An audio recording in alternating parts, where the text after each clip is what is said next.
So I was distraught right after the election, but I'm now actually invigorated by the challenge and our ability to succeed in this challenge. Let me ask you, I don't know if you have seen this. I don't want to blindside you with this. This is the latest statement, latest tweet, as you were just saying, President-elect's latest unsolicited pronouncement on the intelligence community. This was his tweet just a little while ago tonight. You see the scare quotes there. The intelligence briefing on so-called Russian hacking was delayed until Friday. Perhaps more time needed to build a case. Very strange. We're actually told, intelligence sources tell NBC News since this tweet has been posted, that actually this intelligence briefing for the president-elect was always planned for Friday. It hasn't been delayed. But he's taking these shots, this antagonism, this taunting to the intelligence community. You take on the intelligence community, they have 6 ways from Sunday of getting back at you. So even for a practical, supposedly hard-nosed businessman, he's being really dumb to do this. What do you think the intelligence community would do if they were moved? I don't know, but from what I am told, they are very upset with how he has treated them and talked about them. And we need the intelligence community. We don't know what's going on. Look at the Russian hacking. Without the intelligence community, we wouldn't have discovered it. Do you think he has an agenda to try to dismantle parts of the intelligence community? I mean, this form of taunting, hostility. Whether you're a super liberal Democrat or a very conservative Republican, you should be against dismantling the intelligence community. These people are sick. Secondly, we're in a situation where we have put together, and you guys did it for our administration, the President Obama's administration before this. We have put together, I think, the most extensive and inclusive voter fraud organization in the history of American politics. These people are sick.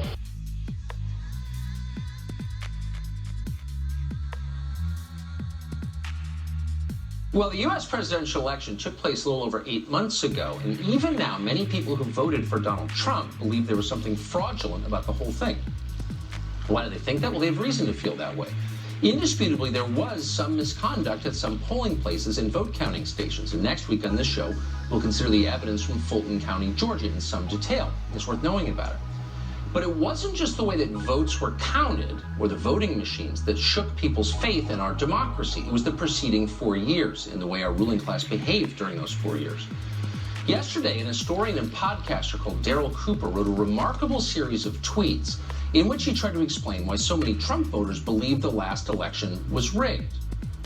Really smart. He crystallized it. We'd like to read some of it now. Quote, "Here are the facts, actual confirmed facts that shape the perspective of Trump voters. The FBI spied on the 2016 Trump campaign using evidence manufactured by the Clinton campaign. We now know that all involved knew it was fake from day one. The voters this was aimed at are Tea Party people, the type who give their kids a pocket constitution for their birthday and have founding fathers memes in their bios. The intel community spying on a presidential campaign using fake evidence, including forged documents, is a big deal to them.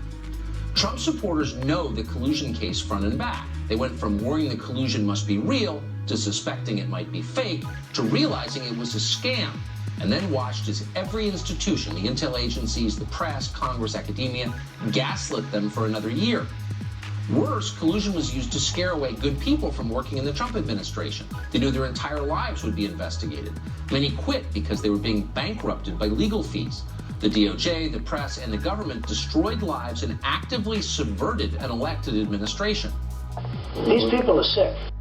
This is where people whose political identity was largely defined by a naive belief in what they learned in civics class began to see the outline of a regime that had crossed all institutional boundaries.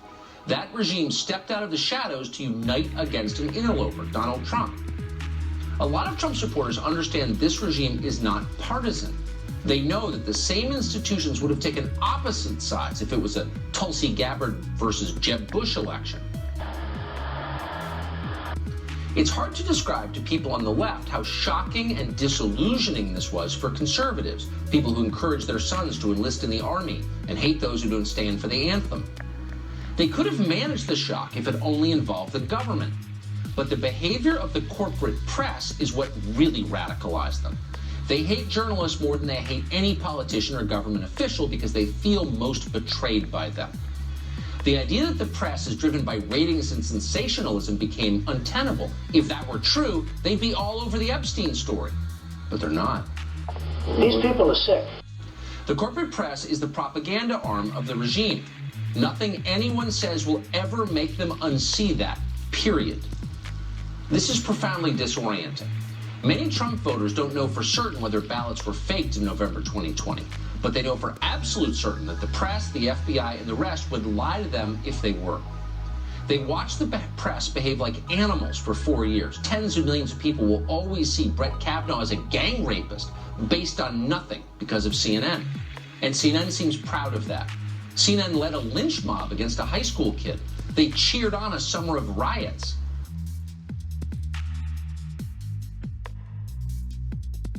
I want to be clear in how I characterize this. This is mostly a protest.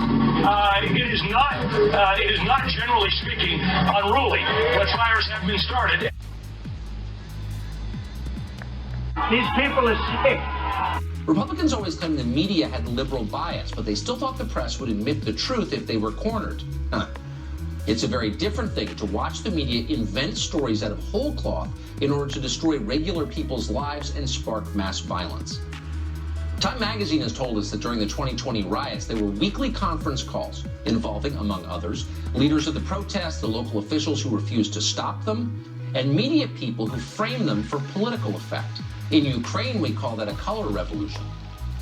Throughout the summer, Democratic governors took advantage of COVID to change voting procedures. It wasn't just the mail-in ballots. They lowered signature matching standards and a lot else. Then there was Hunter Biden's laptop. Big Tech ran a full-on censorship campaign against a major newspaper to protect a political candidate. Period. Everyone knows it.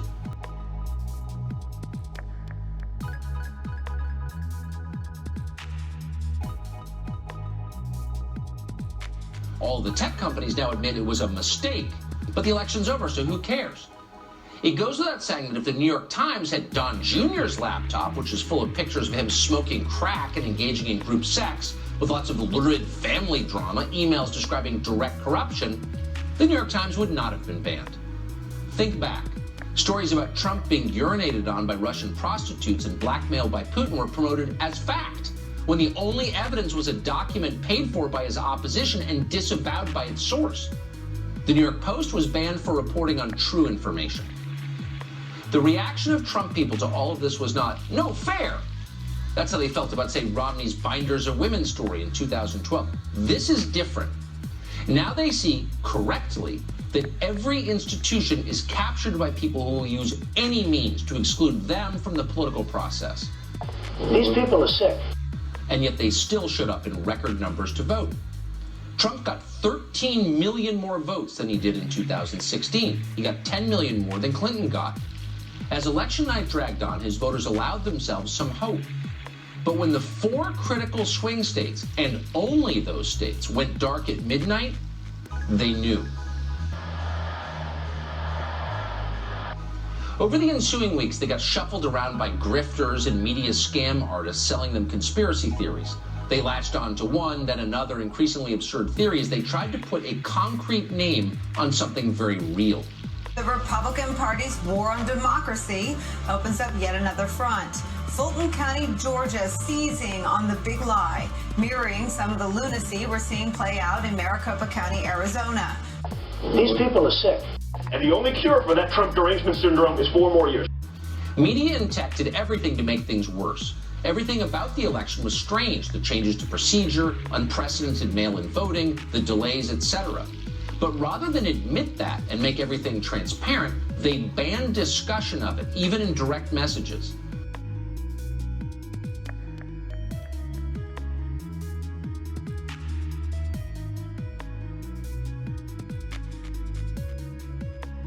Everyone knows that, just as Don Jr.'s laptop would have been the story of the century. If everything about this election dispute was the same except the parties were reversed, suspicions about the outcome would have been taken very seriously. See 2016 for proof.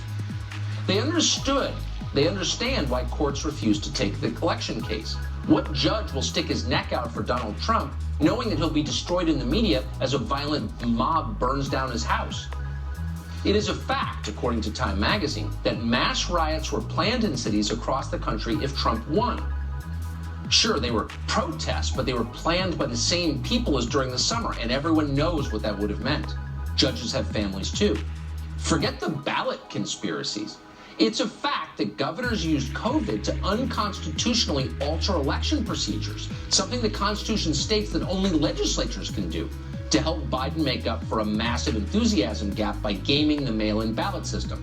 They knew it was unconstitutional when they did it. It's right there in plain English in the Constitution. But they also knew the cases wouldn't see court until after election. What judge is going to toss millions of ballots because a governor broke the rules? The threat of mass riots wasn't implied, it was direct. And he goes on. In the end, Daryl Cooper writes, not every theory about election fraud is true, but Trump's voters, quote, are absolutely right that their government is monopolized by a regime that believes they are beneath representation and will observe no limits to keep them getting it. End quote. That is true, and every honest person knows it.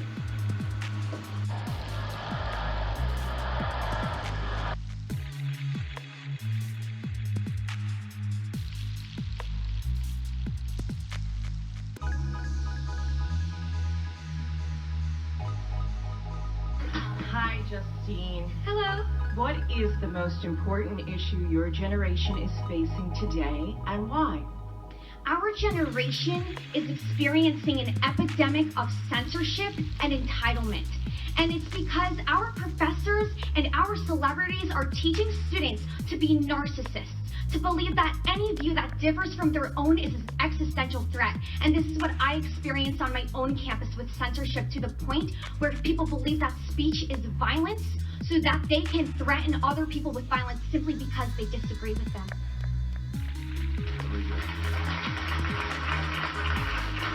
And now your social impact pitch. Free speech. It is listed first under the Bill of Rights for a reason. Without it, all other liberties crumble. But today, we're watching free speech get hammered to the ground by the very institutions that are supposed to promote diversity of thought.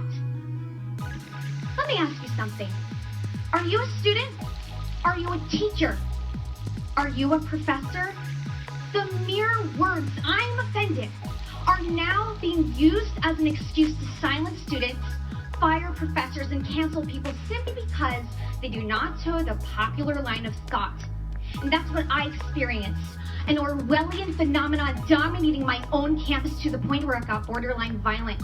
But through the Miss America organization, I will promote Miss New Jersey as Miss New Jersey by empowering the voices of young women who are not afraid to stand up for what they believe in and become a voice to be reckoned with.